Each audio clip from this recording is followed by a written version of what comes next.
आप लोगों को मुझे लगता है कि उतना बेहतर चीज़ें नहीं क्लियर हुई होंगी जैसे रोज़ आप क्लास में कर पाते हैं।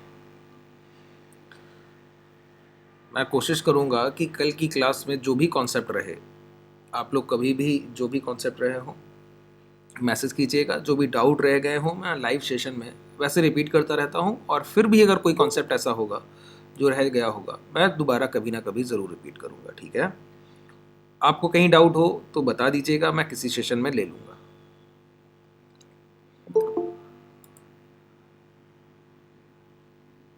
चलिए देखते हैं प्राइस को।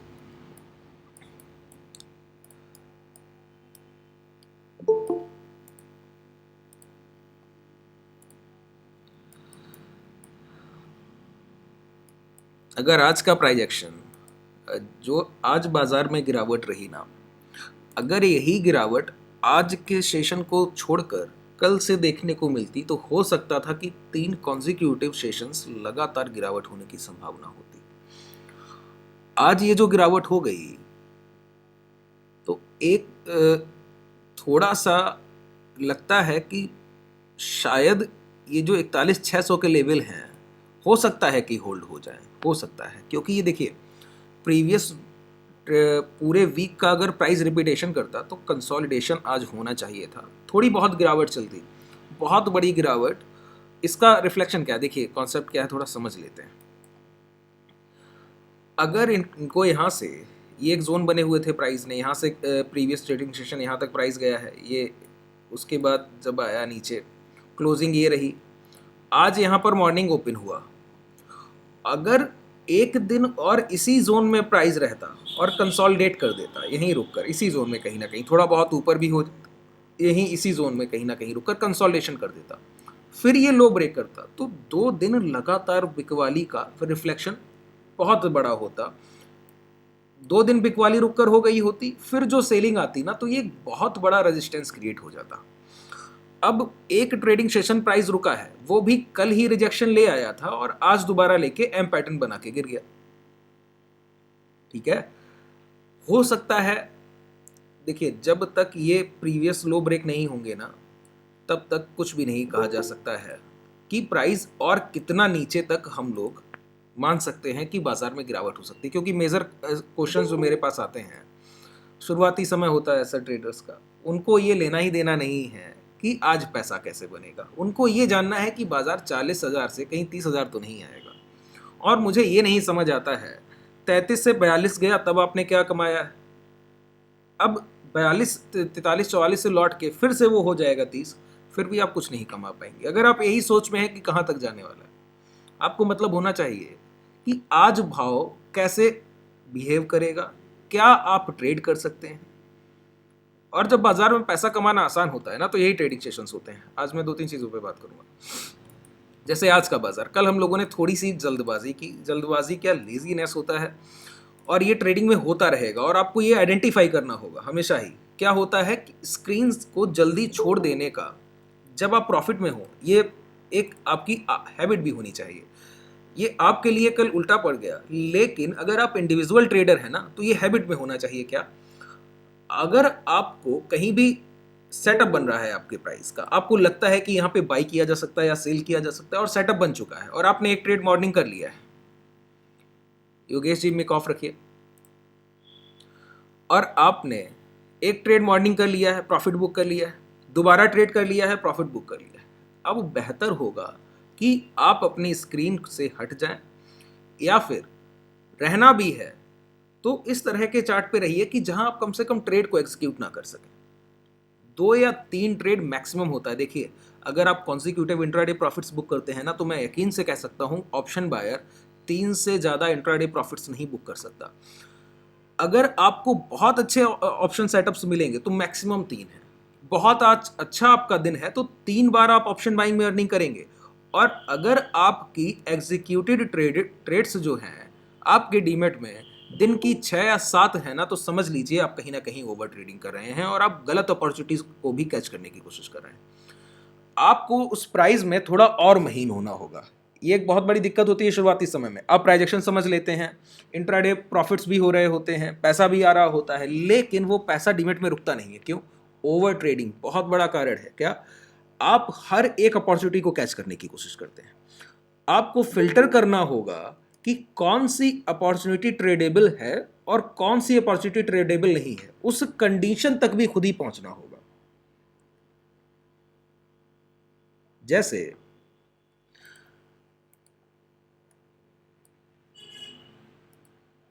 अगर कोई कहता है सेल ऑन राइज, तो प्राइस एक बार गिरा है, राइज किया है, एक कैंडल बना, शॉर्ट हो जाना चाहिए। अब दोबारा से राइज हुआ है, फिर शॉर्ट हो जाना चाहिए। आज बाजार बहुत वीक था, प्राइस बहुत वीक था, तो हर एक अपॉर्चुनिटी पे प्राइस गिरा है। लेकिन हमेशा ऐसा नहीं होगा। सेल ऑन राइज होगा ना तो भी बड़े राइज से शॉर्ट उठाएगा, छोटे राइज से शॉर्ट नहीं उठाएगा।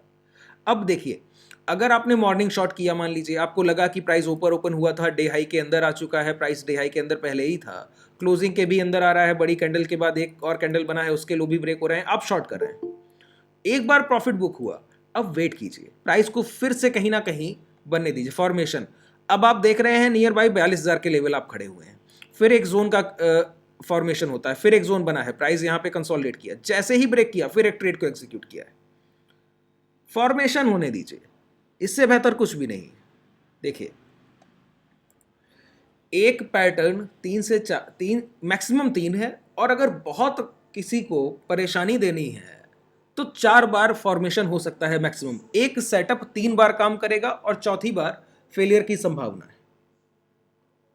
इसीलिए तो कह रहा हूं कि इंट्राडे अगर आप बायर हैं और आप लेते हैं ट्रेड, एक ऐसा लगते हैं और एक टारगेट रखते हैं, तो मैक्सिमम 3 ट्रेड्स। अगर आपकी 3 की 3 सही जा रही हैं, उससे ज़्यादा एग्जीक्यूशन होना नहीं चाहिए डीमेट में, और अगर है तो कहीं ना कहीं आप दिक्कत में हैं। इसका मतलब ये है कि सुबह के प्रॉफिट शाम को चले जाएंगे, और अगर सुबह प्रॉफिट नहीं हुआ है तो शाम तक आप दुगना प्रॉफिट लॉस करके उठेंगे। ये क्लियर है, वही कल प्रॉब्लम है। अब हैबिट है, ऐसा हैबिचुअल है कि अगर मैंने इंट्राडे 1 या 2 या 3 ट्रेड कर ली, मैक्सिमम 3 ट्रेड्स अगर हो गए हैं, इस प्रॉफिट के बाद मैंने सोचा कि अगर ये 0.5 जाएगा तो शॉर्ट करूंगा, जल्दबाजी हो गई, शॉर्ट पोजीशन जल्दी हो गई, ठीक है। लेकिन क्या सेटअप गलत है? बिल्कुल गलत नहीं है। 42,300 वो भाव है, पिछली बार हम लोगों ने फिबोनाची से यहीं कहीं इसी किसी प्रीवियस वीक ही एक ट्रेड हम लोगों ने उसी तरह एग्जीक्यूट किया था। एक दिन डीमेट में previous trading session previous week का शायद मंडे रहा हो, सोमवार ही रहा होगा, वहां से 0.618 से फिबोनाची के 0.618 से सपोर्ट आया था और प्राइस गया था। नेक्स्ट ट्रेडिंग सेशन मैंने उसको ट्रेड किया और बाइंग किया। अगले ट्रेडिंग सेशन में वहीं से आके उसी को शॉर्ट किया था, और आज वही देखिए प्राइस दोबारा से, एक बार वो वहां मिल गया ना पैसा, अब ये 3 बार होने की संभावना है। एक बार वो हुआ, आज दूसरी बार हुआ है।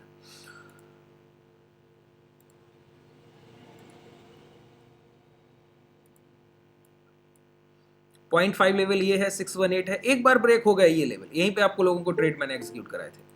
मैक्सिमम रिटेलर्स ने जो पोजीशंस दी गई वो बनाई, और सभी लोगों के पास जैसा जिसका रिस्क रिवॉर्ड, वो लोग वैसे स्ट्राइक प्राइस शॉर्ट करके बैठे थे। 43,000 था, 42,900 था, 600, 700, 500, हर तरह के स्ट्राइक प्राइस आप लोगों ने शॉर्ट कर रखे थे। उसके बाद अच्छे खासे टारगेट मिले। अब देखिए, ये जो गिरावट हुई है ना, ये पूरी तरह से आपको एम फॉर्मेशन पे दिखती है। अब यहाँ पे 2-3 चीजें समझने लायक हैं। कई ट्रेडर्स सोचेंगे कि ये पहली 2 कैंडल्स का पैसा छोड़ दिया है, मुझे यहां शॉर्ट कराया है, ये तीसरी कैंडल पर ये जो पैसा है, मैं आपको बताऊं, दोबारा से रिपीट कर रहा हूं, हमेशा याद रखिए, अगर कंफर्मेशन के साथ ट्रेड करेंगे तो ज्यादा सही होने की संभावना है। और कंफर्मेशन क्या होता है समझ लेते हैं, बिल्कुल आसान, इसमें कोई प्राइस की बात नहीं है, बस समझदारी की बात है। क्या एक सबसे बड़ी तकलीफ पता है बाजार में क्या है? सभी को, अगर ये प्राइस 10 से 100 तक मूवमेंट करेगा ना, नीचे से ऊपर, लो टू हाई, तो सभी को कोशिश करनी है 10 पे खरीदने की। सबकी मंशा यही है, चाहत यही है जीवन में, कि कैसे भी ये जहां से चले वहीं खरीद लिया जाए, और जहां तक चले वहीं बेचा जाए। हाई पर बेचना है और लो पर खरीदना है। ये बहुत बड़ी तकलीफ है। ये सिर्फ स्काल्पर करते हैं, और वो भी कैसे? अगर 10 की खरीद रखनी है तो उनका एसएल होगा 10 पैसे का स्टॉप लॉस देंगे और वो आप सोचिए कि 100 तक ले जाएंगे, बिल्कुल नहीं। उन्होंने 10 पैसे का एसएल दिया है, 10 की चीज 11 हुई तो वो भाग गए। उनका रिस्क रिवॉर्ड 1:10 है, यहीं पर मैक्सिमम है, बहुत ज्यादा। लेकिन उनकी प्रोबेबिलिटी ऑफ प्रॉफिट मुझे लगता है, जहां तक मैंने स्कैल्पिंग की है, तो कभी 30-35% से ज्यादा नहीं रहती। अगर आप स्कैल्पिंग कर रहे हैं तो एक बात गौर कीजिए, आपका रिस्क रिवॉर्ड बहुत बड़ा होना चाहिए और आपके स्टॉप लॉस बहुत छोटे होने चाहिए। यही स्कैल्पिंग है। और स्कैल्पिंग की कैसे जाती है किसी दिन क्लास करूंगा। एक मेजर फैक्ट क्या है कि एसएल इतना छोटा होना चाहिए कि समझ ही ना आए कि कुछ पैसा कम हुआ है, और क्वांटिटी बहुत ज्यादा होनी चाहिए। तीनों चीजें एक साथ आती हैं स्कैल्पिंग में। क्या? स्टॉप लॉस बहुत छोटा होना चाहिए, क्वांटिटी बहुत बड़ी होनी चाहिए, और टारगेट, स्टॉप लॉस बहुत छोटा होगा तो टारगेट खुद ब खुद बहुत बड़ा होता है स्टॉप लॉस के सामने। और दूसरा कोई देखेगा तो वो कहेगा कि आप सिर्फ 10-12 पॉइंट ले रहे हैं बाइंग में, 15 पॉइंट ले रहे हैं। मैंने ट्रेडर्स को देखा है जो 5 या 6 पॉइंट्स ऑप्शन बाइंग में बुक करते हैं, ऑप्शन बाइंग में, और आज तक लॉस में नहीं। लेकिन आप एक बार सोच कर देखिए, अगर आप 10 पॉइंट बुक करने जा रहे हैं और आपको अपना रिस्क रिवॉर्ड 1:5 भी रखना है, मतलब सिर्फ 2 पॉइंट का एसएल काटना है, आप मार्केट ऑर्डर पे प्लेस करते करते ट्रेड को 4 से 5 या 6, 7, 8, 10 रुपया ट्रेड ऊपर नीचे हो जाता है पॉइंट्स में, प्लेस करते करते आपके सामने। तो सोचिए उन स्कैल्पर्स का ये कितना बड़ा स्किल है। देखिए, सबसे बड़ा स्किल ये नहीं है प्रॉफिट बुक करना, बार बार कहता हूं, जिस ट्रेडर को अपने लॉसेस बुक करने आ गए ना, प्रॉफिट दूर है ही नहीं है आपसे। लॉसेस बुक करना सीखिए। लॉसेस, छोटे लॉसेस, बहुत छोटा प्रॉब्लम है आपके सामने। आज लॉस करेंगे, कल भूल जाएंगे, क्यों? छोटा लॉस है। कमांड लॉस पे करनी है, प्रॉफिट पे कमांड करनी नहीं। प्रॉफिट को खुला छोड़ दीजिए। आप लोगों ने लॉसेस अभी तक जो किए हैं ना, वो साइकोलॉजिकल आपको बहुत रिफ्लेक्ट किया जीवन में। कैसे? आपने लॉस की ट्रेड्स को ओपन छोड़ दिया है, कट ही नहीं किया, और प्रॉफिट्स की ट्रेड को बहुत जल्दी कट किया है। इसी को बस टर्न करना, इसी को घुमा देना है, बाकी कुछ करना नहीं है। लॉसेस को बुक करना, स्कैल्पर यही करता है। अब इस पूरी जर्नी में ये 0, 10 से 100 का भाव है ना, और जिसको बिल्कुल सेफ रहना है, आपकी शुरुआत है बाजार में। मैं आपसे कहता हूं एक बात, अगर आपको जैसे ये 10 से 100 तक भाव जाना है, तो कहीं ना कहीं से गिर के आया होगा पहले, और यहां से कहीं से घूम रहा होगा, रिवर्सल होगा ये। इस रिवर्सल में अगर आपने 10 से लेकर 20 तक के भाव को नहीं छोड़ा, मतलब ये 10 रुपए आपको छोड़ना है, किस लिए? कंफर्मेशन के लिए कि प्राइस ऊपर जाएगा कि नहीं जाएगा। कम से कम 10 रुपए तो ऊपर चले, कुछ पैसा तो ऊपर जाए, वहां पे रुके, फिर दोबारा जहां रुके उसके ऊपर निकले, तो समझा जाए कि हाँ कुछ स्ट्रेंथ आ रही है। इसका मतलब क्या हुआ? कभी अगर आप 10 पे खरीदने की कोशिश ना करें, मतलब किसी भी प्राइस को अगर आप लोअर लेवल पे कैच करने की कोशिश ना करें, और नीचे का 20%, लगभग 20-25%, शुरुआत जैसी हो उतना ज्यादा आपको छोड़ना होगा नीचे का भाव, कि 20-25% चल जाने देते हैं, उसके बाद एंट्री करेंगे। अगर आपके माइंडसेट में ऐसा है तो यकीन मानिए आपकी एक्यूरेसी है जो 80% के आसपास पहले ही पहुंच गई है। 80% ऐसे ही हो गई है। क्या? रिवर्सल के समय नहीं कैच करना है, रिवर्सल के बाद किसी ट्रेड को कैच करना है, पहली चीज। इसी तरह अब अगर आप 20 पे खरीदने की कोशिश करते हैं तो नीचे का 20% मान लेते हैं कि एग्जाम्पल है कि 20% आपने छोड़ दिया है, और 100 तक इसको जाना है। आपको 100 का वेट नहीं करना है कभी भी, ध्यान रखिए। आप क्या ही जानते हैं ये प्राइस आज गिरा है, क्या कल पता था गिरेगा? अब आपके लिए कहना आसान है कि यहां पे अगर ऊपर ही शॉर्ट करते तो आसानी से नीचे आ जाते। यहां शॉर्ट किया है, पूरे दिन और लॉट बढ़ा लेते। कई लोगों के माइंड में बहुत तरह के लालच आते हैं सर ट्रेडिंग में। क्या कि आज 5 लॉट एग्जीक्यूट किए हैं, अगर यहीं पे मैंने 10 कर दिए होते 20, अरे रिस्क कौन देखेगा सर? 5 इसलिए किए ना कि 5 का आप रिस्क ले सकते थे, रिवॉर्ड वही लेकर आएगा जो आप रिस्क ले सकते हैं। और एक दिन रिस्क लेना है क्या? हर एक ट्रेड एग्जीक्यूट करते समय उसके साथ कोई ना कोई रिस्क जुड़ा है, तो रिस्क ही आपके हाथ में है। और ये तो बाद में बाजार गिरा है ना, ये क्या दिख रहा था? फॉर्मेशन नहीं दिख रहा था। तो पहले से कैलकुलेटिव होना है। नीचे का 20 छोड़ा है, आप सोचिए हाई पर बेचेंगे नहीं, टारगेट देखिए। अगर आपने 20 पे खरीदा है तो 5 रुपया कम से कम देने की बात होगी, कम से कम 5 रुपया आप यहाँ पे ऐसे रखने को होंगे। तो इसके एवज में आप ये कोशिश कीजिए कुछ ऐसा प्राइस रखा जाए कि 5 रुपया मैं देने को तैयार हूं, तो कुछ नहीं तो 15 या 20 मिलना चाहिए, 15 या 20 मिलना चाहिए। अब प्राइस रिवर्स हो चुका है, एक बार किसी हाई को भी ब्रेक कर चुका होगा 10 से 20 के लेवल में, कंसोलिडेशन के बाद फिर ब्रेक कर रहा होगा। प्राइस स्ट्रांग भी है, खरीदा जा सकता है, नीचे का 20% आपने छोड़ भी दिया है।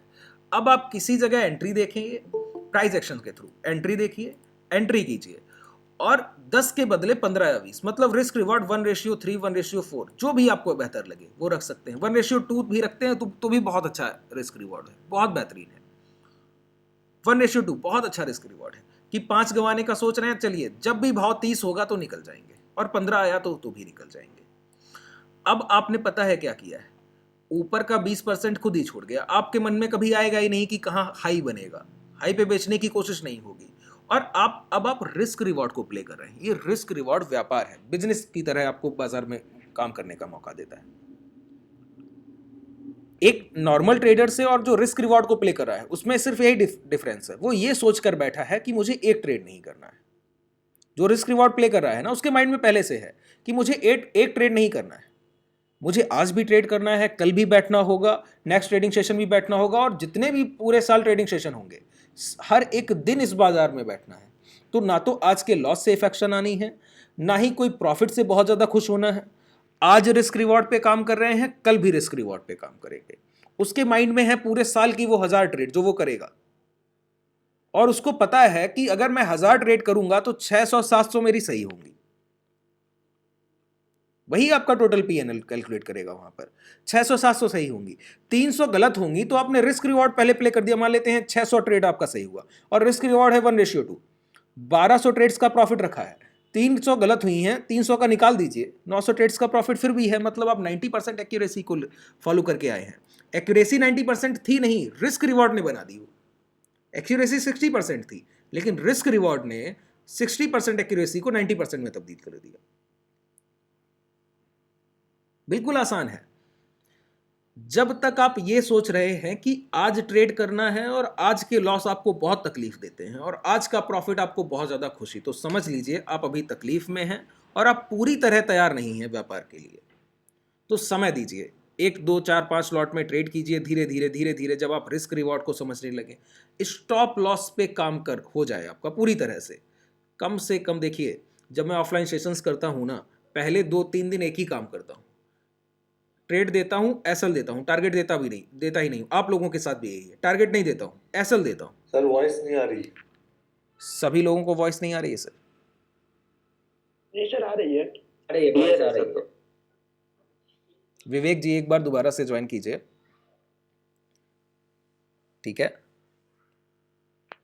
आप ही लोग कहते हैं सर कि फ्लाइट मोड पे मोबाइल डालकर जब भी वॉइस अगर ब्रेक होता है, और सभी को आ रहा है, तो एक बार फ्लाइट मोड पे मोबाइल को डालकर दोबारा से रिज्वाइन कीजिए, तो आप लोगों को सही वॉइस आता है। ऐसा आप लोगों ने ही बताया है सर। चलिए ठीक है। तो रिस्क रिवॉर्ड को जब आप प्ले कर रहे हैं तो समझ लीजिए एक दिन का गेम नहीं कर रहे हैं, आप बहुत समय तक लॉन्ग टर्म पीरियड के लिए सारी चीजें आपने सोच कर रखी हुई पहले से। अब चलिए दूसरी चीज पे बात करते हैं, रिस्क रिवॉर्ड बहुत बेहतरीन। एसएल काटने का जब तक आपने प्रैक्टिस नहीं किया, स्टॉप लॉस काटिए, एसएल लीजिए, ट्रेड में एंटर करना है ना, एसएल पहले पास होना चाहिए। टारगेट है कि नहीं पता नहीं, स्टॉप लॉस पता है तो टारगेट खुद पता होगा। क्यों? स्टॉप लॉस का फॉर्मेशन पहले है। अगर मैं यहां पे लॉन्ग करने जाता हूं, बिल्कुल सिंपल है ना, 100 रुपए पे खरीदने का सोच रहा हूं, अब ऊपर अगर मैं लॉन्ग कर रहा हूं तो मेरा टारगेट ऊपर होगा। अभी कैंडल्स के फॉर्मेशन ही नहीं हुए हैं तो आगे का प्राइस तो मैं नहीं देख पा रहा हूं, पीछे फॉर्मेशन हो चुके हैं, तो एसएल मैं तय कर सकता हूं, टारगेट तो बाजार तय करेगा, उसको करने दीजिए। स्टॉप लॉस एक बार आपने तय कर लिया कि 95 रुपया, अब आपको पता है कि आपका 5 रुपया रिस्क है इस ट्रेड में, पहले पता है, और माइंड में हमेशा लेकर बैठिए कि मैं कम से कम अगर 1 गंवाने की सोचता हूं तो 2 कमाने की सोचता हूं, तो 5 रुपया रिस्क है ना, जब तक 110 नहीं जाएगा काटेंगे नहीं, उससे बेहतर है कि मैं लॉस लेकर जाऊंगा। सिंपल, रिस्क रिवॉर्ड हो गया। जिसको रिस्क पता है वही रिवॉर्ड अपना डिफाइन कर पाएगा, रिस्क ही नहीं पता है रिवॉर्ड कैसे डिफाइन होगा? कैसे भी नहीं हो सकता। ठीक है।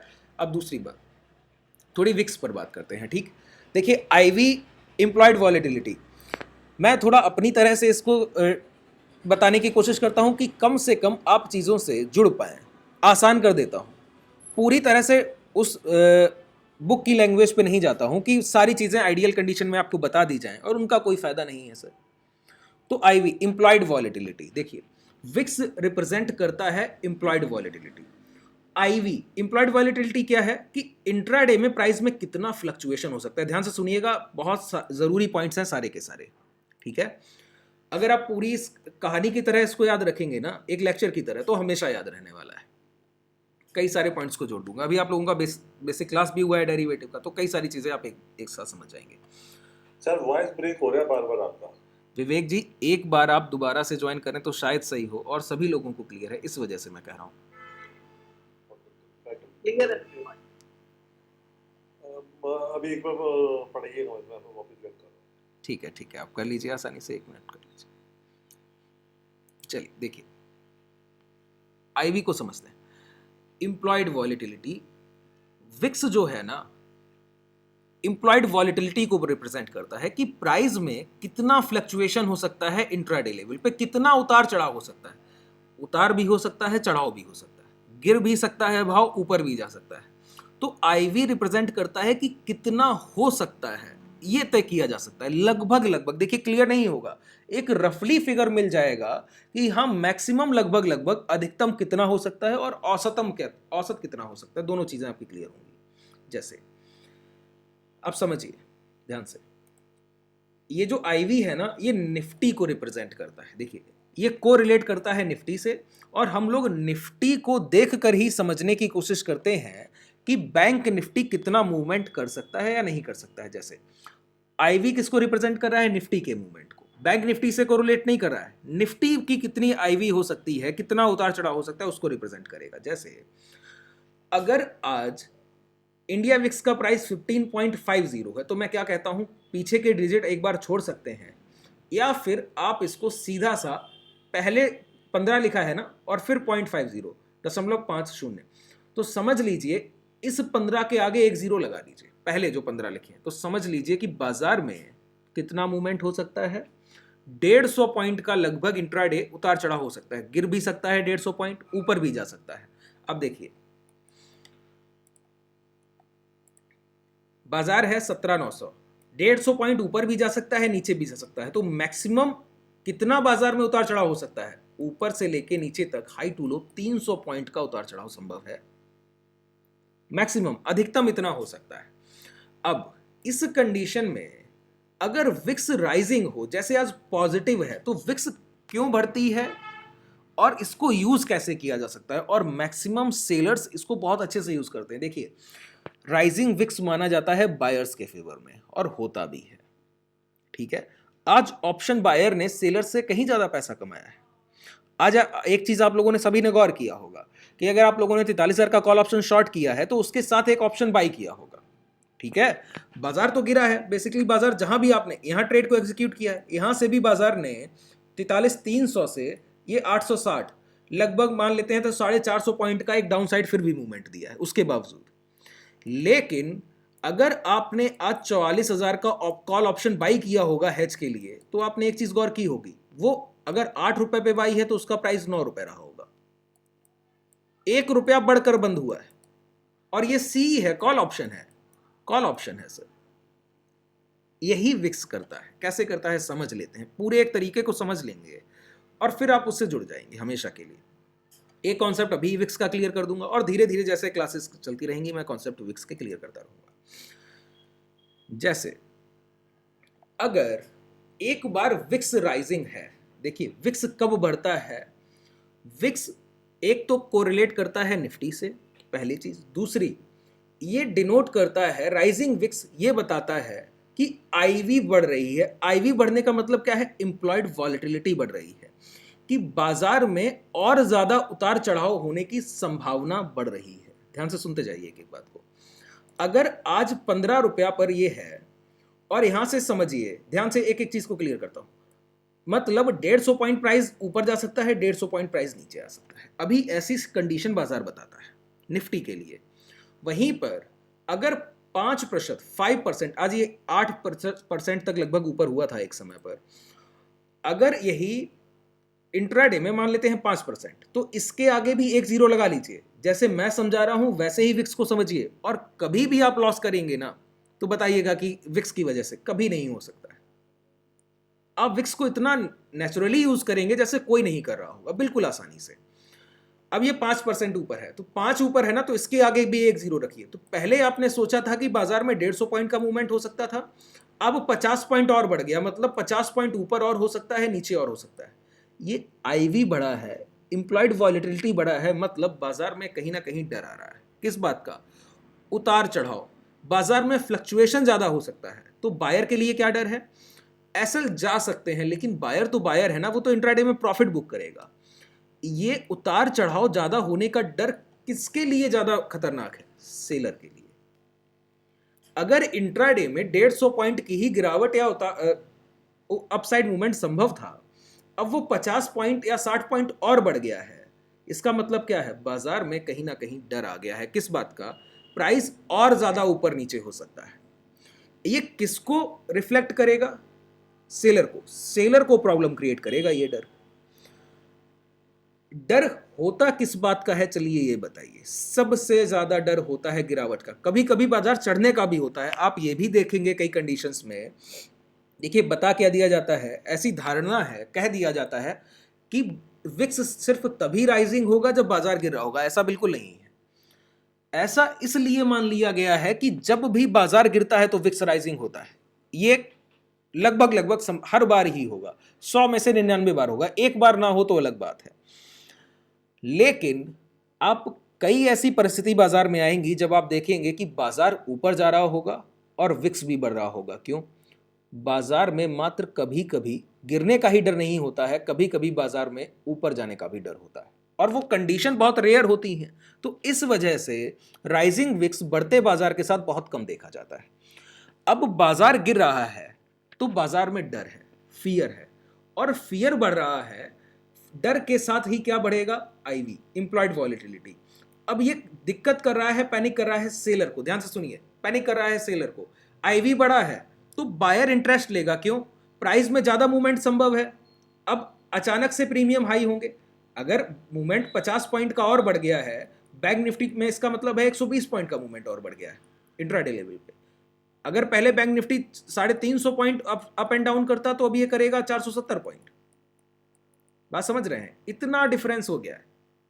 अगर 500 पॉइंट बैंक निफ्टी इंट्राडे में अप एंड डाउन कर सकता है, तो एक बात बताइए, बाइंग और सेलिंग डेरिवेटिव ऑप्शंस की क्या है? कॉन्ट्रैक्ट है ना, सेलर और बायर के बीच। अब फ्लक्चुएशन ज्यादा हो सकता है, प्राइस उतार चढ़ाव ज्यादा कर सकता है। बायर इंटरेस्ट लेगा इस जगह पर। क्यों? उतार चढ़ाव ज्यादा होगा तो उसको चाहिए ना फ्लक्चुएशन, उसको बायर को तो चाहिए ऊपर नीचे ज्यादा हो तो ही वो पैसा कमाएगा। अगर एक जोन में फंस गया तो प्रीमियम डिके होगा, उसको फ्लक्चुएशन चाहिए। बायर इंटरेस्ट लेगा और सेलर वहां पे डरता है। देखिए ये जो डर है वो सेलर का है, बायर का कोई डर नहीं है। बायर तो पैसा कमाने आया है, आज नहीं तो कल गवा के जाएगा। डर किसका है? सेलर का डर है। किस बात का? अगर ये मूवमेंट एक्स्ट्रा हो गया है, अब एक बात बताइए, अगर 17,925 पे बाजार चल रहा है और आपको पता है कि एक्स्ट्रा मूवमेंट भी हो सकता है, तो अब 18,000 का कॉल ऑप्शन कौन शॉर्ट करेगा? सेलर डर रहा होगा ना, सेलर डर रहे होंगे। 17,800 का कॉल पुट ऑप्शन कौन शॉर्ट करेगा? सेलर डर रहा होगा। जबकि ये आउट द मनी है, 100 पॉइंट दूर के ऑप्शन से हैं, फिर भी सेलर यहां पे कहीं ना कहीं डर के साथ है। अब जब सेलर को अपना पैसा गंवाने का डर ज्यादा है तो कॉन्ट्रैक्ट की वैल्यू बढ़नी चाहिए क्या नहीं बढ़नी चाहिए? एक बात बताइए, अगर 18,000 का ऑप्शन, ध्यान से सुनिएगा पूरी बात को, 18,000 का कॉल ऑप्शन, ठीक है, ये 52 रुपए पे ट्रेड कर रहा है। अब मुझे पता है कि कल के दिन बाजार 18,000 को क्रॉस नहीं करेगा, ऐसा मेरा मानना है। अगर तो मैं 18,000 के कॉल ऑप्शन को शॉर्ट कर सकता हूं? बिल्कुल कर सकता हूं, बिल्कुल आसानी से कर सकता हूं, ठीक है। अगर मैं 18,000 के इस कॉल ऑप्शन को शॉर्ट कर सकता हूं और कल बाजार खुलते ही सबसे पहले यह सुनने में आए कि आज के दिन बाजार में मूवमेंट ज्यादा हो सकता है, कैसे? विक्स राइजिंग होगा, बढ़ रहा होगा, इसका मतलब क्या है? मूवमेंट बढ़ गया है। तो मुझे सबसे पहले डर आएगा किस बात का? कि कहीं 18,000 को तो नहीं क्रॉस कर देगा, मूवमेंट बढ़ गया है, फ्लक्चुएशन हो सकता है, 18,000 को तो नहीं क्रॉस कर देगा। तो जो फियरफुल रिटेलर है और जो सेलर है साथ में, वो बाजार से दूर बैठेंगे, मैं अपने ऑप्शंस को हो सकता है काट कर निकल जाऊं अपनी पोजीशन को। अब बाजार में सेलर कॉन्ट्रैक्ट को बेचने के लिए उपलब्ध नहीं है, ठीक है, बाजार में कॉन्ट्रैक्ट बेचने के लिए सेलर उपलब्ध नहीं है। उस कंडीशन में सप्लाई नहीं है, कॉन्ट्रैक्ट बेचे कम जा रहे होंगे, सप्लाई कम होगी, और रिटेलर जो बायर है वो इंटरेस्ट ले रहा है, उसको पता लग गया है विक्स राइजिंग है, आज पैसा बन सकता है बाइंग में। उस कंडीशन में वो क्या करेगा, वो कॉन्ट्रैक्ट खरीदना चाहता है। अब देखिए कंडीशन क्या है, सेलर बेचने को तैयार नहीं है क्योंकि उसको पैसा गंवाने का डर है, अप एंड डाउन मूवमेंट ज्यादा हो सकता है। सेलर चाहता है कंसोलिडेशन और मूवमेंट वो चाहता नहीं है, तो उसके पास डर है, जाहिर सी बात है। तो कम सेलर आ रहे होंगे जो सेल कर रहे होंगे कॉन्ट्रैक्ट को, और सेलर जब तक सेल नहीं करेगा तो बायर खरीदेगा क्या। अब देखिए सेलर कम है, सेलर समझता है कि आज सेलर्स डर रहे हैं बाजार में शॉर्ट करने से, कॉन्ट्रैक्ट को सेल करने से, कॉल हो या पुट। उस कंडीशन में बायर खरीदना भी चाहता है, तो सेलर क्या करेगा, अगर ये 52 का कॉन्ट्रैक्ट है तो वो चाहेगा कि आज बाजार में बायर्स की डिमांड है, वो खरीदना चाहते हैं, और बेचने वाले कम हैं, तो क्यों ना इसके भाव बढ़ा दिए जाए, भाव ऊपर हो जाए। ये विक्स से रिलेटेबल काम है। अगर विक्स ऊपर होगा तो ही डर होगा, जब डर होगा तो सेलर खुद ब खुद बाजार से दूर बैठे होंगे, कॉन्ट्रैक्ट सेलर्स।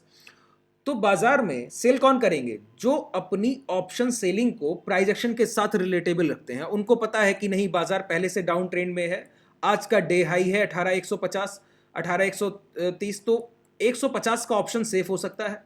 इस कंडीशन में आज के प्रीमियम भी हाई मिल रहे हैं, तो क्यों ना मैं ये रिस्क ले लूं कि डे हाई के स्टॉप लॉस के साथ 18,150 का कॉल ऑप्शन शॉर्ट कर दूं। जिसका प्राइस एक्शन मजबूत है वही कर सकता है। अब आप हायर प्रीमियम बेचेंगे, अगर ये 52 पे है ना, तो आप इसको बेचेंगे कहां, 56 पे, 57 पे, 58 पे, या 60 पे, या 65 पे, जितना विक्स राइजिंग होगा। यही एक कारण है, आज आप लोगों ने 43,000 का कॉल ऑप्शन शॉर्ट कहां किया, 50 रुपए पर। उसके बाद इतनी गिरावट आप लोगों ने देखी, कितनी गिरावट देखी, 43,300 से बाजार अभी आपने देखा 42,860 को टच करके आया। और मुझे लगता है ये प्रीमियम में मैक्सिमम गिरावट हुई होगी तो 30-28 यहां तक कहीं आया होगा। और इसके साथ जो ऑप्शन आपने बाई किया होगा 7-8 रुपए पर, वो ऑप्शन भी चल के हो गया होगा 10-12 रुपए, एक समय 10-11 तो हो ही गया होगा, जबकि बाजार गिर रहा है। फिर भी कैसे संभव है, प्रीमियम्स बढ़ गए हैं, बाजार में डर बढ़ गया है, इसकी वजह से सेलर्स कम इंटरेस्ट ले रहे हैं, और जो सेलर्स इंटरेस्ट ले रहे हैं वो महंगे दाम में सेल करेंगे, कॉन्ट्रैक्ट के दाम बढ़ा देंगे ना वो। अब देखिए इसका फायदा कैसे उठाया जाता है ये समझते हैं। अब आपको ये पता है कि आज कॉन्ट्रैक्ट महंगा है, ठीक है, अब ये समझ बनती कैसे है और आप इसको कैसे डेवलप कर सकते हैं वो भी मैं आपको समझा देता हूं। जैसे मैंने किया वैसे आप भी कर सकते हैं। देखिए सारी चीज़ें किताबें पढ़ के, बुक्स पढ़कर कभी भी इस बाजार में सक्सेस होना है नहीं हो पाएंगे। लाइव मार्केट में बैठेंगे, प्राइसेस को चलते देखेंगे, प्रीमियम्स को अप एंड डाउन होते देखेंगे, और धीरे धीरे ऑब्जर्व करके एक डायरी बना लेंगे और लिखते जाएंगे। जब ये काम आप 1-1.5-2 साल आसानी से खुद बैठ के कर लें तो समझ लीजिए आपकी तैयारी कम से कम इतनी हो गई है कि बाजार आपको महीने का 10-12-15% देने को तैयार है। उसके पहले ये बेसिक्स क्लियर होना बहुत जरूरी है। देखिए आज पहले से क्लियर है कि विक्स राइजिंग है, प्रीमियम महंगा है। अब बैंक निफ्टी हम लोग नेचुरल ट्रेड करते हैं, सबसे ज्यादा ट्रेड करते हैं, तो इसी का एग्जांपल लेते हैं।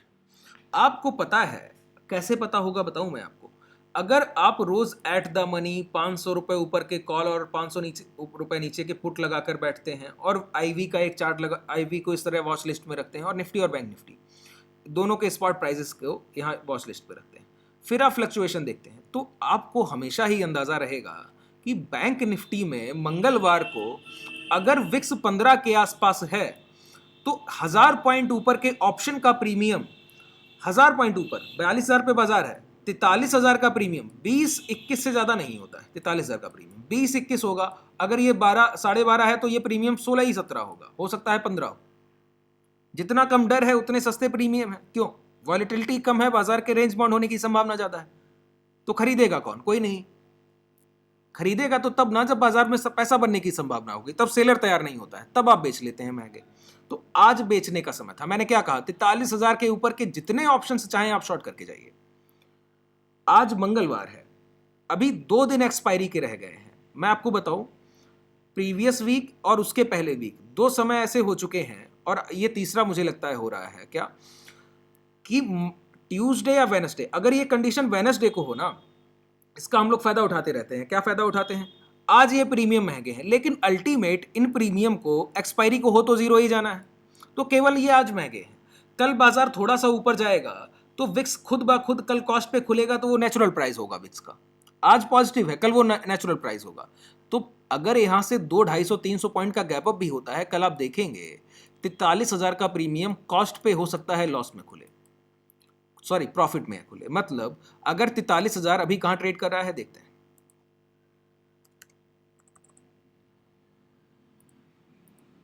30 पे ट्रेड कर रहा है अभी, ठीक है। आपने 50 के आसपास कहीं शॉर्ट किया होगा आप लोगों ने। अगर कल को 2 या 250 पॉइंट, बहुत बड़ा गैप अप नहीं होना चाहिए, 200-250-300 पॉइंट गैप अप हो भी जाए, यहां से 42,200 के आसपास या 300 के आसपास प्राइस पहुंच भी जाए, आप देखेंगे ये प्रीमियम कल 30 आ ही नहीं पाएगा। ओपन ही हो शायद 25 पे, 26 पे, इस तरह से। और ये सारी प्रैक्टिकल चीजें हैं। 25-26 पे ओपन होगा, आप सोचेंगे गैप अप हुआ है और कॉल ऑप्शन है 43,000 का, ये तो ऊपर जाना चाहिए, और वो लॉस में ओपन होगा। मतलब 30 का प्रीमियम है, 26 पे ओपन होगा, आपके प्रॉफिट में होगा। कैसे संभव हुआ? विक्स से, कि आज प्रीमियम महंगे थे, कल बाजार पहले से ऊपर जा रहा है, और विक्स अगर 1% नीचे है, खुलता है 1-1.5% नीचे, तो समझ लीजिए प्रीमियम कूल हो जाएंगे। प्रीमियम कूल तो जितना आज इसमें बढ़ोतरी हुई है ना, कल पूरा धराशायी हो जाना है। अगर यही कंडीशन मुझे बुधवार को मिलता कि इसका प्रीमियम 25 पे क्लोज होता और ये बुधवार का दिन होता, और इतने दूर के प्रीमियम 7-8% ऊपर होता, तो यकीन मानिए 20-22 पे क्लोज होता है। प्रीवियस एक्सपायरी मैंने इस तरह के ट्रेड्स कराए हैं। उस कंडीशन में जितना चाहते उतना शॉर्ट करके जाते। क्यों? 1,000 पॉइंट का मूवमेंट है आपके सामने, 43,000 को लेकर 1,000 पॉइंट ऊपर है ये, 1000 इंट्राडे। कल के दिन जैसे आज बुधवार है, और आज विक्स, कभी भी बुधवार को ये बात ध्यान रखिएगा, आपका अगर ट्रेंड का डायरेक्शन आपने आइडेंटिफाई कर लिया है कि बुधवार को क्या है, उसके बाहर के ओटीएम प्राइसेस आप 100, 150, 200, 250 जितना लॉट चाहें 3 बजे शॉर्ट करके जाइए, जितना चाहें शॉर्ट करके जाइए। ये बिल्कुल जैकपॉट की तरह होते हैं, थोड़ा पैसा मिलता है लेकिन कंफर्मेशन है। अगर कॉस्ट पे खुला तो इसका प्रीमियम 20 रुपए पर खुलेगा। अगर 200-250 पॉइंट गैप अप हुआ ना, तो ये 30, कॉस्ट के आसपास 31-32 या फिर 25-26। अगर विक्स 2% माइनस खुला तो ये 22-23।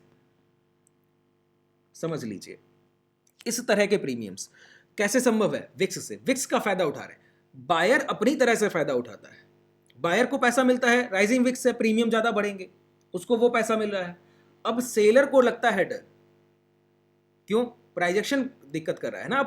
आपको पता है कि वॉलेटिलिटी ज्यादा है, कि बाजार में वहां 200-250 पॉइंट का मूवमेंट हो सकता है, तो यहाँ 1000 पॉइंट का, 700-800 पॉइंट का हो सकता है, मान लेते हैं। लेकिन आपको पता है ना ट्रेंड डाउन साइड है, अगर 700-800 पॉइंट का मूवमेंट हो सकता है तो नीचे होने की संभावना ज्यादा है, ऊपर नहीं है। तो ऊपर से शॉर्ट कर रहे हैं, सिंपल प्राइजेक्शन बता रहा है ना कि किधर से शॉर्ट करना है। इतना आसान रखना है।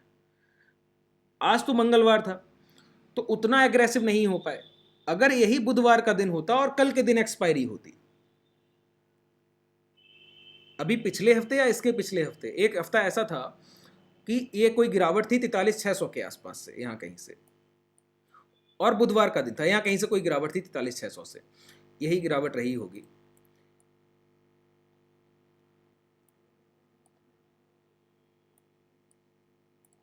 ये प्राइस गिरा है, ये गिरावट हुई है, और यहां पे विक्स बहुत राइजिंग था, देखेंगे जाके विक्स बहुत ज्यादा अपसाइड मूवमेंट में था, और ये बुधवार का दिन था, बुधवार का दिन था, और नेक्स्ट डे एक्सपायरी थी।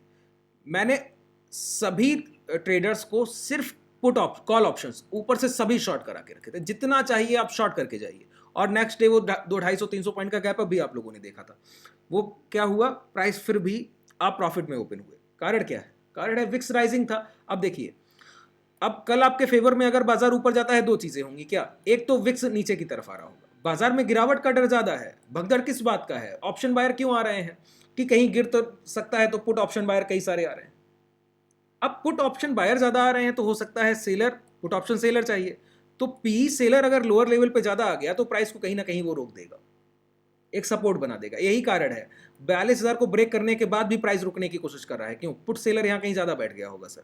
पुट सुबह बाजार शुरुआत में ही शॉर्ट कर दिया गया है, दोबारा शॉर्ट होने की कोशिश कर रहा था और बहुत अच्छा यहाँ प्राइस भी आया। 43,000 को ब्रेक करने के बाद 140 पॉइंट का मूवमेंट भी मिला है, लेकिन पी सेलर यहां पे ज्यादा आ गया होगा। किस कंडीशन में? बायर कहीं ज्यादा आ रहा होगा, तो प्राइस रुक गया। अब थोड़ा कहीं ऊपर जाए, फिर कहीं शॉर्ट होगा, फिर कहीं नीचे आएगा, देखा जाएगा। लेकिन जितना भी अप एंड डाउन करे, जब तक कल ये सिर्फ कंसोलिडेशन करेगा तो ये प्रीमियम 10-12 हो जाना है। और अगर कल भी प्राइस में गिरावट हुई तो कल फिर से राइजिंग विक्स होगा और 41,600 को ब्रेक करे। देखिए ट्रेड प्लान कैसे बनाए जाते हैं, बिल्कुल आसान है। जैसे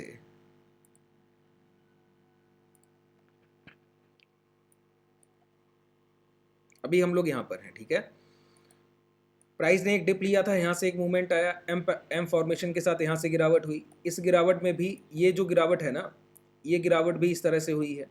अब इस गिरावट में एक बार प्राइस दोबारा इस सपोर्ट के पास अभी नहीं आया, ये लोअर लेवल है। यहाँ नीचे आने के बाद यहाँ कहीं कंसोलिडेशन हो इस जोन में, और कंसोलिडेशन नहीं भी होता है, ये लोअर लेवल ब्रेक हो जाए, तो यहाँ से यहाँ तक ये गिरावट कितनी है? कल मान लेते हैं 100-150 पॉइंट ऊपर से प्राइस गिरते हुए है, या 2 गैप डाउन करे फिर ऊपर जाके गिरते हुए है, तो लगभग 500 पॉइंट की गिरावट मान लेते हैं। ये 500-600 पॉइंट की गिरावट तो है। तो 600 पॉइंट की गिरावट में विक्स फिर से राइजिंग होगा। विक्स राइजिंग होगा, हम लोग जैसे ही 41,600 ब्रेक करेगा, 42,800 से लेके 42,300 तक, 200 तक, 42,000 तक के बहुत दूर के ऑप्शंस हो जाएंगे। और 3 बजे तक अगर प्राइस नीचे ट्रेड करता रहा तो विक्स फिर से 6-7% ऊपर क्लोज करेगा। अगर ऐसा कुछ हुआ, संभावना बहुत कम है, अगर हुआ तो फिर कल हम लोग मैक्सिमम क्वांटिटी 42,500, 300, 400 जितने लॉट ले जा सकते हैं ले जाएंगे। क्यों? राइजिंग विक्स में ओटीएम नियर बाई है, 500, 700, 800 पॉइंट का मूव करने का बाजार को मौका भी दे रहे हैं। चला जाए तो भी कोई दिक्कत नहीं, और ऊपर जाएगा भी तो बृहस्पतिवार को जाएगा। 800 पॉइंट का मूवमेंट अचानक से तो करेगा नहीं, हर जगह रेजिस्टेंस बना के आ रहा होगा प्राइस, बिल्कुल आसानी से। कब ये फायदा उठाया जा सकता है? Near by expiry. आज ट्यूसडे है, वेडनेसडे और थर्सडे, 3 दिन ये फायदा उठाया जा सकता है बिल्कुल आसानी से। कि विक्स राइजिंग हो तो सेलर उसका कैसा फायदा उठा ले, और सेलर के हमेशा अपोजिट में बताया जाता है विक्स। लेकिन अगर आप प्राइस को ट्रेड कर रहे हैं ना, तो आपके अपोजिट में कुछ भी नहीं है, ना राइजिंग विक्स ना डिक्लाइन। कुछ भी चल रहा हो आपके सब कुछ आपके फेवर में है। बस बाजार में आपको उन चीजों को सही तरह से यूज करना आना चाहिए, सिंपल। आप उपयोग कैसे कर रहे हैं? अब आपको शुरुआत में ही डरा दिया जाएगा कि राइजिंग विक्स है, प्रीमियम्स बढ़ेंगे, डर बढ़ेगा, प्राइस में हो सकता है 2000 पॉइंट का मूव आ जाए। अरे सर, मैं ट्रेंड के अपोजिट शॉर्ट ही नहीं कर रहा हूं, और मूव आएगा अभी तो उसके लिए मैंने अपना 43,000 शॉर्ट है सर, 42,400 इस सेलर का एवरेज है। देखिए 42,400 जो है इस सेलर का एवरेज है, ये जो शॉर्ट कर रहा है ना यहां से, इसका 42,400 एवरेज है। कितने कैंडल्स हैं ये? 3, 6, 9, 10, लगभग 11 मान लेते हैं। 42,320 से लेकर 400 के आसपास कहीं एवरेज होगा इसका। देखते हैं एक बार।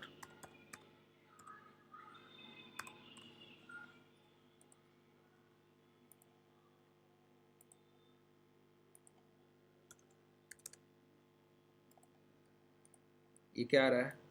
42,241 के पास आ रहा है, ठीक है, यही इसका एवरेज है। अब प्राइस को अगर गिरना है यहाँ कहीं, और ये एक सबसे बेहतर जोन है ऐसा लगने के लिए, अगर प्राइस 42,400 के ऊपर और 500 के डबल डिजिट के ऊपर जाएगा फिर कहीं सोचेंगे। और अगर जाने में समय लिया तो कल का ट्रेडिंग सेशन चला जाना है। मान लेते हैं कल की एक्सपायरी 42,500 पर होती तो कल का ट्रेडिंग सेशन निकल जाना है। टाइम डिके का पैसा गया, प्रीमियम 30 का 30 या फिर 25, बाजार 300 पॉइंट ऊपर क्लोज करेगा, फिर भी 25-20। जिनको जीरो कराने होते हैं ना प्रीमियम, उनके पास पूरे ऑप्शंस हैं कैसे क्या कराया जा सकता है। कितने ही लोगों को जब ये प्राइस यहाँ से फ्लक्चुएशन हो रहा था, ये जब गिरावट हुई इस दिन, ये फ्राइडे की गिरावट है, और प्राइस ऊपर जाके क्लोज किया। इस दिन जब ये अपसाइड मूवमेंट कर रहा था ना, तो एक मैंने यहाँ पे एडजस्टमेंट किए थे जो ओटीएम बड़े लॉट्स में मेरे साथ जो ट्रेडर्स काम करते हैं, आपको बताता हूँ।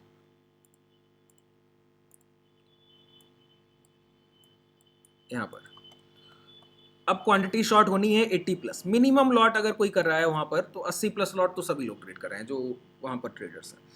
अब उनको कुछ लोग ऐसे हैं एग्रेसिव, वो बड़े लॉट में काम कर रहे हैं, एग्रेसिव हैं, तो उनको मुझे आईटीएम या एट द मनी शॉर्ट कराने होते हैं। लेकिन जो ये कहते हैं कि मुझे रिस्क बिल्कुल बहुत कम चाहिए, तो उस कंडीशन में जब बाजार यहाँ पे ये आया ना, ये प्राइस है, तो पहले यहाँ पे मैंने शॉर्ट किया था, प्राइस में यहाँ गिरावट हुई, अब ये 42,000 को डायरेक्ट ब्रेक कर रहा था, तो मैं समझ गया था ये क्लोजिंग कहीं ऊपर देगा जाके, ये सिर्फ ट्रैप कर रहा है, सेलर को बुला रहा है, फिर सेलर का पैसा खाएगा, जो शॉर्ट करने वाले पुट बायर आएंगे उनका पैसा खाएगा इसके बाद। ये कंफर्म हो गया था, तो मैंने उस प्रॉफिट को सेव करने के लिए नीचे से पुट सेल किए कि कम से कम अगर प्राइस ऊपर जाएगा तो ये कहीं ना कहीं एक जोन बनाएगा, हाई टू लो, ये लो लगा है, ये हाई लगा है, यह कहीं जोन बनाएगा, और अब अगर दोबारा गिर के नीचे आया तो जितना प्रॉफिट है वो मैं लेके निकल जाऊंगा। तो ये दोबारा क्या किया, डब्लू पैटर्न का इसने फॉर्मेशन तो किया, लेकिन यहाँ पे 5 मिनट का मैं टाइम फ्रेम उस दिन यूज कर रहा था, तो इसने एक कैंडल यहाँ पे लोअर लेवल के नीचे क्लोज कर दिया, लोअर लेवल के नीचे एक कैंडल यहाँ पे क्लोज कर दिया। ये जो क्लोजिंग मिली ना, यहाँ पे मैं प्रॉफिट्स लेके निकल गया, जो मेरे प्रॉफिट्स थे वो लेके निकल गया। उस कंडीशन में बाजार ने ऊपर जाके ही क्लोज किया। अब मैंने इसी कंडीशन के लिए वो सारे शॉर्ट नीचे से पुट सेल किए थे कि हैज हो जाएगा नीचे, अब जो रिवर्सल आएगा थोड़ा बहुत तो इस हैज के प्रॉफिट में चला जाएगा और फिर प्रीमियम डिके मिल जाएंगे। लेकिन उसने मुझे एग्जिट करा दिया, प्राइस एग्जिट करा गया, कोई दिक्कत नहीं। अब इस कंडीशन में मेरे पास एक चीज़ तय थी, क्या फ्राइडे का दिन था, एक चीज़ तय थी कि 43,600 तो बाजार नहीं जाना है और पैसा रखा हुआ है, 43,600 के ऊपर कहीं क्लोजिंग नहीं होनी है। ये एक चीज़ मेरे कन्फर्मेशन में थी और कहीं ना कहीं ये भी कन्फर्मेशन में था, ऊपर क्लोज किया है तो गैप अप करने की संभावना है, कहीं ऊपर से सेलिंग उठाकर आएगा। उस दिन 43,600 से लेकर 43,500, 600 ये सारे प्रीमियम चल रहे थे फ्राइडे के दिन। 43,500 था 27-28 के आसपास, इसी तरह के प्रीमियम थे। ये था 24-25 के आसपास, 25-26 के आसपास जब शॉर्ट किए गए। अब सभी को बिल्कुल सेफ पोजीशन, 24-25 ये शॉर्ट कराया, 27-28 ये शॉर्ट कराया, 43,700 जिनके बड़े ज़्यादा लॉट साइज है उनको थोड़ा और रिस्क कम किया, 43,700 के और ऑप्शन शॉर्ट कराए, कई सारे ऑप्शन शॉर्ट करा कर गया। अब वो ऑप्शंस जब प्राइस ये ऊपर गया भी ना, आप प्रीमियम डिके करेंगे, अपसाइड मूवमेंट में भी आप ज़्यादा मूव नहीं कर पाएंगे। बस यहाँ पे उनको एक समय मॉर्निंग प्राइस ओपन हुआ और शुरुआत में ही ऊपर जाने लगा, तो उनको थोड़ा तकलीफ लगता है कि 24 का प्रीमियम 35 होगा, 40 होगा, 42 होगा। आप ये याद रखिए, आप 43,600 पे बैठे हैं, अभी यहाँ पे 2-3 रेजिस्टेंस पढ़ने हैं, सेलर का एवरेज प्राइस भी पढ़ना है, निकालिए जाके फिर देखेंगे। उससे पहले वो शॉर्ट कर गया। अब शिफ्टिंग कीजिए, आप 43,600 फ्राइडे को शॉर्ट करके बैठे हैं, 500 बैठे हैं, अब आज आपके प्रॉफिट बुक हो गए हैं। जैसे ही प्राइस नीचे आया प्रॉफिट बुक कीजिए, जितना पैसा मिला है। अब आपने 4-5 रुपया हेज के लिए बाई कर लिया होगा, 25-30 शॉर्ट कर रहे हैं, तो आपका टोटल प्रॉफिट 20 पॉइंट हो सकता है पर लॉट।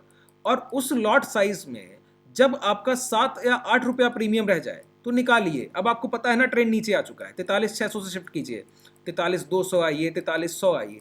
अब सभी वो ट्रेडर्स कहाँ शॉर्ट करके बैठे हैं, 43,100, 43,200, 43,000। अब 2 ट्रेडिंग सेशन रह गए, कल का और एक और उसके लिए एसएल डिफाइन है, तो जितने प्रॉफिट बुक होंगे वो तो सेफ हो गए। और 43,400, 500 ऊपर निकलने के लिए प्राइस को कहीं ना कहीं कंसोलिडेशन चाहिए, टाइम चाहिए, और फिर 43,600 को ब्रेक करेगा।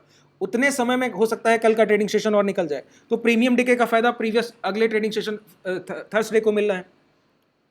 तो बाजार ऐसे थोड़ी ना लॉस देगा, कंडीशंस पहले से तय है। चलिए ठीक है, लगभग चीजें क्लियर हुई होंगी। अगर कुछ